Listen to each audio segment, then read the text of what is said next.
真吾の呪帝、それは楽譜であり鉄人を育む摇籃でもある。オンパロスにおいて無数の学者を輩出してきたその地を知らない者はいないだろう。その楽譜には理性を問いただし、偽りの帳を切り裂いて真理の炎を灯した者がいる。世界の真実は彼によって白日のもとにさらされた。今回の一手請求では真吾の呪帝七賢人の一人終生の学者アナイクスについて見ていこう。本日は金光の庭の首席看護師でありながら真吾の呪帝の教員助手も務めているヒアンシーさんをゲストとしてお招きした。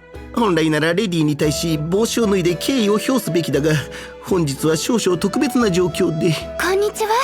大好きな一手請求に出られるなんて嬉しいです。フータンのこともずっと見てたんですよ。フータン、なんと美しい響きだ。私もついにオンパロスでファンができたんだね。フータンの羽はふわふわですし、嫌いな人なんていませんよ。羽？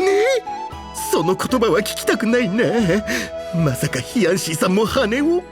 一番大切な羽はもう。話すと長くなる。とりあえず本題に戻ろう。今回貴重な資料を手に入れた。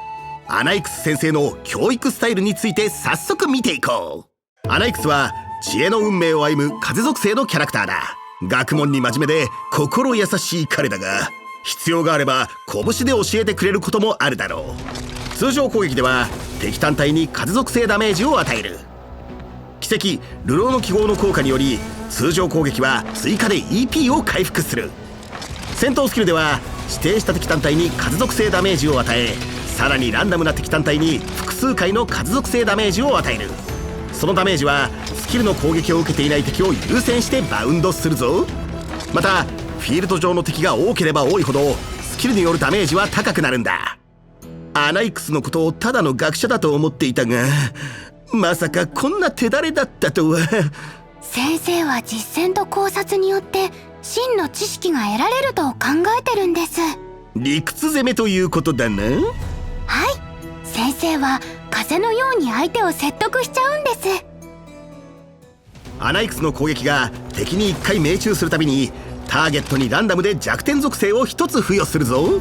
弱点属性を一定数以上持つターゲットは本質暴露状態になり、その敵に対するアナイクスの余ダメージがアップする。さらにアナイクスが本質暴露状態の敵に通常攻撃または戦闘スキルを発動した後、戦闘スキルを追加で1回発動するんだ。この時 SP は消費しないぞ。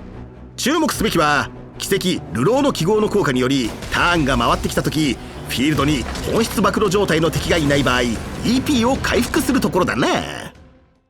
暗黒の潮の襲来によってオンパロスは滅びの危機に瀕し、至る所に恐ろしい敵が潜んでいる。だがどれほど恐ろしくとも彼にとってはただの錬金材料に過ぎないだろうな。しかもその栄誉はみんながもらえるわけじゃありませんしね。それは光栄だろうね。奇跡必要な空白覚醒後、パーティー内の知恵の運命を歩むキャラクターの数に応じて異なるバフ効果を得られるぞ。知恵の運命を歩むキャラクターがアナイクスだけの場合は自身の会心ダメージがアップし、アナイクス以外に最低1人の知恵の運命を歩むキャラクターがいる場合は味方全体の余ダメージがアップするんだ。必殺技を発動するとアナイクスは敵全体を消化状態にし、消化状態の敵は7つの弱点属性を付与される。付与した弱点属性はその敵のターンが回ってくるまで残るぞ。その後敵全体に風属性ダメージを与えるんだ。さすがだな。だが学者なのにあんな物騒な武器を持っているなんて。あれは教具ですよフータン。先生が持ち歩くのは当然じゃないですか。秘技は一定範囲内の敵に数秒間継続する恐怖状態を付与する。状態の間敵はアナイクスから逃げるように離れていくんだ。味方が恐怖状態の敵を攻撃すると敵の弱点を攻撃して戦闘に入ったものとみなされる。戦闘に入ると敵それぞれに攻撃者の属性に応じた弱点属性を一定ターン付与するぞ。授業をサボった学生を追い詰める時もこんな感じなんだろうか。ふむ、それなら命がけで逃げないとですね。ではまとめだ。真の学者は突破口を探さず自ら切り開く。アナイクスは敵に弱点属性を付与して制裁するのが得意だ。全ての攻撃が敵に新たな弱点を付与することができ、弱点の数が一定数に達するとアナイクスの余ダメージがアップし、さらに追加で1回戦闘スキルを発動できる。高頻度の全体攻撃と複数の弱点属性を付与する能力を持つため、どんな戦闘シーンでも味方をサポートできるぞ。教師として厳しいアナイクスだが、知識を求める者にとって彼から学べるのは光栄なことだ。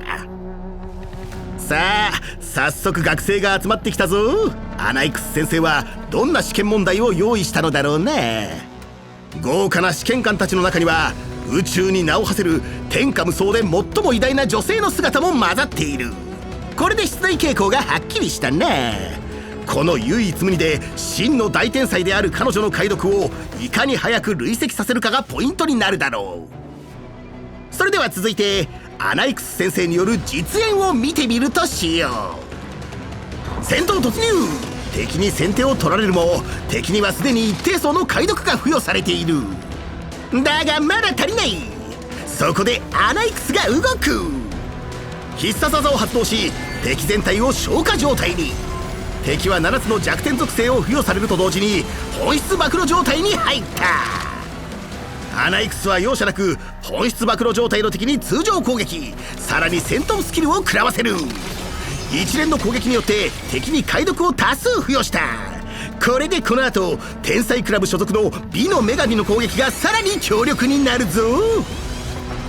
宇宙の尺度でも知恵の限度は測れないとおっしゃるあの方は、アナイクスの奇跡によるバフを受け大胆なアイデアで学生たちを送り出した。